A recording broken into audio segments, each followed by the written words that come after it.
दोस्तों 2024 के चुनाव की घोषणा होते ही कांग्रेस ने अपना एक मैनिफेस्टो जारी किया है, जिस मैनिफेस्टो में कांग्रेस ने महिलाओं के लिए, युवाओं के लिए, किसानों के लिए, बेरोजगारों के लिए, दलित और पिछड़ा वर्ग के लिए अपना पिटारा खोला है। काफ़ी सारे अनाउंस कांग्रेस ने इन सब के लिए किए हैं। अपना जो मैनिफेस्टो कांग्रेस ने जारी किया है उस पर राहुल गांधी क्या कहते हैं। राहुल गांधी ने जो मैनिफेस्टो बनाया है उस मैनिफेस्टो से क्या कांग्रेस 2024 के चुनाव में अपनी जीत दर्ज करा पाएगी। कांग्रेस के मैनिफेस्टो को लेकर पीएम नरेंद्र मोदी ने भी कांग्रेस पर निशाना साधा है और कहा है कि कांग्रेस ने जो मैनिफेस्टो जारी किया है वो बिल्कुल बेबुनियाद है, झूठा है और कांग्रेस इस मैनिफेस्टो के जरिए से देश के टुकड़े करना चाहती है, देश में बंटवारा करना चाहती है। पीएम नरेंद्र मोदी कांग्रेस के मैनिफेस्टो को झूठा बता रहे हैं, जबकि पूरा देश जानता है कि पीएम नरेंद्र मोदी कितना बड़ा झूठ बोलते हैं। पीएम नरेंद्र मोदी ने 2014 के चुनाव में जो वादे किए थे, जिन वादों को लेकर, जिन भरोसों को लेकर PM Narendra Modi BJP party सत्ता में आई थी, उसका एक भी वादा पीएम नरेंद्र मोदी पूरा नहीं कर पाए हैं। आप सभी जानते हैं कि पीएम नरेंद्र मोदी ने 2014-2019 के चुनावों में क्या क्या घोषणाएं की थी। 2014 के चुनाव में पीएम नरेंद्र मोदी ने युवाओं को रुझाया था कि हर वर्ष 2 करोड़ नौकरियां युवाओं को, बेरोजगारों को दी जाएंगी। कोई आज तक नौकरी नहीं दी गई, बल्कि जो नौकरियां थीं वो भी छीन ली गई हैं। पीएम नरेंद्र मोदी ने वादा किया था कि काला धन विदेश से लेकर आएंगे। काला धन तो विदेशों में नहीं आया, बल्कि नोटबंदी करके जो अपने देश के नागरिकों पर, जो ईमानदारी का गरीब लोगों पर पैसा जमा था, वो भी निकलवा लिया गया। पीएम नरेंद्र मोदी ने एक और वादा किया था कि मैं 100 स्मार्ट सिटी देश के अंदर बनाऊंगा। कहीं भी एक भी स्मार्ट सिटी देखने के लिए नहीं मिलती, जबकि पीएम के संसदीय क्षेत्र वाराणसी में कल ही की घटना है कि एक मजदूर शिविर की सफाई करते हुए दम घुटने से उसकी मौत हो गई। ये पीएम की स्मार्ट सिटी है। सबसे बड़ा दावा जो पीएम नरेंद्र मोदी ने किया था वो था भ्रष्टाचार से मुक्ति। भ्रष्टाचार से मुक्ति तो इस देश को नहीं मिली, बल्कि उल्टा ये हुआ है कि जितने भी भ्रष्ट नेता थे उन सबको बीजेपी में ज्वाइन कराने के बाद पीएम नरेंद्र मोदी ने उन्हें ईमानदार साबित कर दिया है। उन्हें बीजेपी वॉशिंग पाउडर से धोकर उनको बिल्कुल स्वच्छ बना दिया है। जितने नेता जिन पर भ्रष्टाचार के आरोप लगे, विपक्ष के नेता, अगर वो बीजेपी के दबाव में आकर बीजेपी में शामिल हो गए तो वो ईडी और सीबीआई की कार्यवाही से बच गए, इनकम टैक्स की कार्यवाही से बच गए। जिन लोगों ने मोदी के सामने घुटने नहीं टेके, उन लोगों पर ईडी का, सीबीआई का हंटर चला, उन लोगों को जेल में डाल दिया गया। राजस्थान के जयपुर में कांग्रेस के राष्ट्रीय अध्यक्ष मल्लिकार्जुन खड़गे, सोनिया गांधी, प्रियंका गांधी, राहुल गांधी और मैनिफेस्टो के मुख्य कार्यकर्ता पी चिदम्बरम ने मौजूद होकर वहां अपना मैनिफेस्टो जारी किया और उस मैनिफेस्टो में क्या क्या देश के लिए, देश के युवाओं के लिए, महिलाओं के लिए, किसानों के लिए, बेरोजगारों के लिए, आदिवासी दलितों को, पिछड़ों के लिए क्या क्या कांग्रेस ने कहा है, क्या क्या मैनिफेस्टो में लिखा है, ये सब हम आपको दिखाएंगे, बताएंगे। आपने देखा होगा कल एक सभा हुई थी दिल्ली में और ये घोषणा पत्र देश के सामने रखा गया। इसे हमने न्याय पत्र का नाम दिया है ताकि ये स्पष्ट हो कि ये एक सिर्फ घोषणाओं का की एक सूची नहीं है जिन्हें हम चुनाव के बाद भूल जाएंगे। राहुल गांधी ने पूरे भारतवर्ष में भारत जोड़ो न्याय यात्रा निकाली थी। उस न्याय यात्रा में जगह जगह राहुल गांधी ने जो मैनिफेस्टो तैयार हुआ है कांग्रेस का, उसको पहले ही जगह जगह राहुल गांधी ने लोगों को बताना शुरू कर दिया था कि कांग्रेस की ये नीति है, कांग्रेस अगर सत्ता में आती है तो दलितों के लिए ये काम करेगी, महिलाओं के लिए ये काम करेगी। उसके बाद मैनिफेस्टो जारी किया गया है।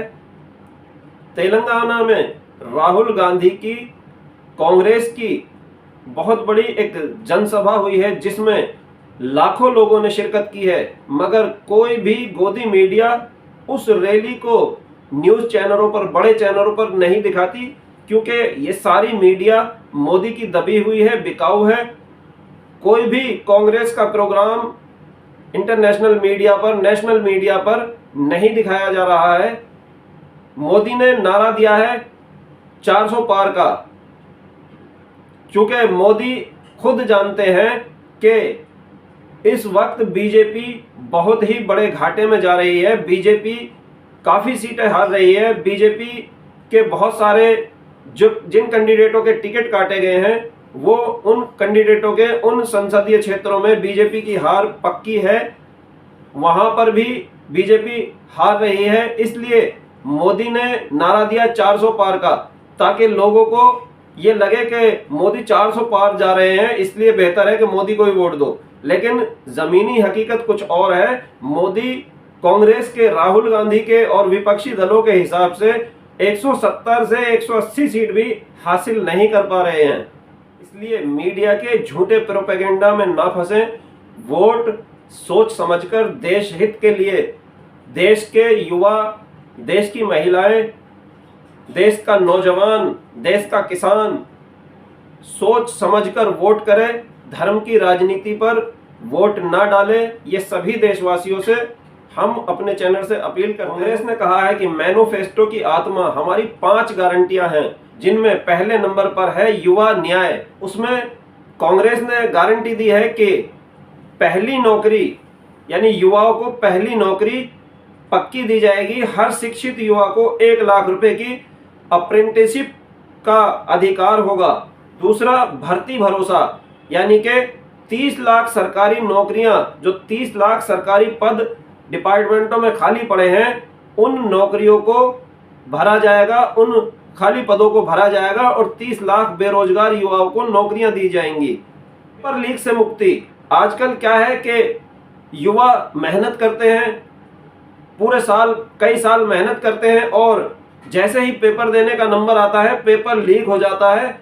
उस पेपर लीक को रोकने से के लिए कानून और नीतियां बनाई जाएंगी। गिग वर्कर सुरक्षा, गिग वर्कर के लिए बेहतर कामकाजी नियम और संपूर्ण सामाजिक सुरक्षा का प्रावधान किया जाएगा।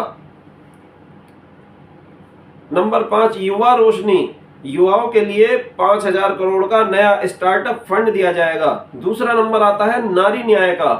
नारी न्याय यानी महालक्ष्मी गरीब परिवार की एक महिला को हर साल 1 लाख रुपया सरकारी खाते से दिया जाएगा। नंबर 2, आधी आबादी पूरा हक। केंद्र सरकार की नई नौकरियों में 50% महिलाओं का आरक्षण शामिल होगा। शक्ति का सम्मान, आशा, मिड डे मील और आंगनवाड़ी वर्कर्स को ज्यादा सैलरी, दोगुने सरकारी हक और अधिकार मिलेंगे। नंबर 4, अधिकार मैत्री, महिलाओं को कानूनी हक और सरकारी योजनाओं की जानकारी देने वाली एक अधिकार सहेली हर पंचायत में। सावित्रीबाई फुले हॉस्टल, कामकाजी महिलाओं के लिए दोगुने हॉस्टल। अन्याय, सही दाम एमएसपी की कानूनी गारंटी स्वामीनाथन फार्मूले के साथ। कर्ज मुक्ति, कर्ज माफी प्लान प्रभावी ढंग से लागू करने के लिए परमानेंट आयोग। बीमा भुगतान का सीधा ट्रांसफर, फसल नुकसान पर 30 दिन के अंदर सीधे खाते में पैसा ट्रांसफर। बहुत सारी इसी तरीके की गारंटियां कांग्रेस ने दी हैं।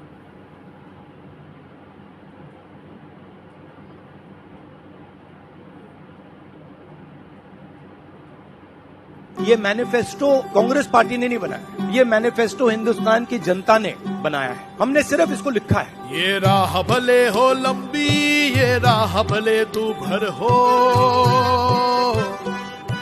जो किसानों ने हमें बताया, चाहे वो रोजगार की बात हो, चाहे वो कॉन्ट्रैक्ट लेबर की बात हो, हजारों लोगों से बात करके हमने ये हिंदुस्तान की आवाज है, ये लिखी है। माने वो साथ हमारे आए, आके चेहरे पे मुस्कान जगाने आए। हम अंधेरे भूल जाओ तेलंगाना में कांग्रेस की बड़ी रैली निकाली गई जिसमें ये चुनाव कांग्रेस 2-3%, आंध्रा में 5% और बाकी हिंदुस्तान के बीच में चुनाव है, और जो बाकी हिंदुस्तान चाहता है वो इस आंध्रा में मैनिफेस्टो में कांग्रेस की है। एक बहुत बड़ी रैली राहुल गांधी के नेतृत्व में निकाली गई है।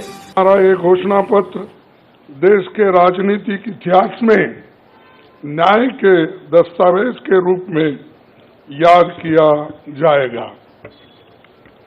राहुल जी के नेतृत्व में चली भारत जोड़ो न्याय यात्रा में 5 पिलर्स पर ध्यान केंद्रित किया गया था। यात्रा के दौरान युवा न्याय, किसान न्याय, नारी न्याय, श्रमिक न्याय और हिस्सेदारी न्याय की घोषणा की गई थी। जहां कहीं भी हम गए इन न्याय की बात हमने करी थी और इसकी गारंटी भी हमने दी है। इन 5 पिलर्स में से 25 गारंटी निकलते हैं। हर 25 गारंटी ने किसी न किसी को लाभ मिलने का इसके अंतर्गत यहाँ पर हमारे मैनिफेस्टो में भी है और इसके लिए जो हम पहले से ही करते हुए आए हैं वो भी हमने इसका उल्लेख किया है। मैं कुछ बातें आपके सामने रखना चाहता हूं। खासकर युवा न्याय के तहत हर शिक्षित युवा की पहली नौकरी अप्रेंटिसशिप के साथ पक्की हो जाए, ऐसी एक गारंटी हम दे रहे हैं और उसके लिए हम 1 लाख रुपए, उसके लिए हम एक अप्रेंटिसशिप कोर्स करने वालों को खर्च करेंगे और इससे ये फायदा होगा किसी ना किसी जगह उसको पक्की नौकरी मिलेगी, क्योंकि ये स्किल डेवलपमेंट के तहत और बहुत से इंडस्ट्रीज में इनको काम मिलेगा। नारी न्याय के तहत गरीब परिवार की महिला को सालाना 1 लाख की मदद देंगे। गरीब परिवार की महिला को सालाना 1 लाख की मदद देंगे और किसान न्याय के तहत किसानों की कर्ज माफी और एमएसपी कानून की गारंटी भी हम देंगे। और बहुत सारे युवा आए कहते हैं हमने एग्जाम की तैयारी की, हम गरीब हैं, एग्जाम के दिन पता लगता है पेपर लीक। हम ईमानदारी से काम करते हैं और जिनके पास धन है पेपर चुरा लेते हैं। तो हम एक नया कानून लाएंगे, पेपर लीक के खिलाफ एक कानून, जिसमें हम एग्जाम दिलवाने का तरीका स्टैंडर्डाइज कर देंगे। एक व्यक्ति आता है और आपके परिवार के बीच में लड़ाई करवा देता है, आपसे कहता है कि मैं देशभक्त हूँ और मैं धर्म की रक्षा करता हूँ, और फिर आपके घर में आकर आपका 40% पैसा उठा के ले जाता है। उस व्यक्ति को आप देशभक्त कहोगे, धर्म रक्षक कहोगे या चोर कहोगे? यहाँ पे जो राज कर रहे हैं ये ना देशभक्त हैं ना धर्म रक्षक हैं, ये 40% वाले चोर हैं। दोस्तों, इंडिया गठबंधन ने जो ये मैनिफेस्टो जारी किया है कांग्रेस ने, उससे आप कितने सहमत हैं? क्या ये मैनिफेस्टो जो कांग्रेस ने जारी किया है इसमें देश हित की बातें हैं? क्या वाकई कांग्रेस इस मैनिफेस्टो को लेकर 2024 का चुनाव जीत सकती है? क्या मोदी के झूठे वादों पर राहुल के वादे भारी पड़ सकते हैं? अगर आप इंडिया गठबंधन के सपोर्टर हैं, इंडिया गठबंधन को सपोर्ट करते हैं और इंडिया गठबंधन को जीत दिलाना चाहते हैं, मेरी वीडियो को ज़्यादा से ज़्यादा शेयर करें, मेरे चैनल को सब्सक्राइब करें, वीडियो को लाइक करें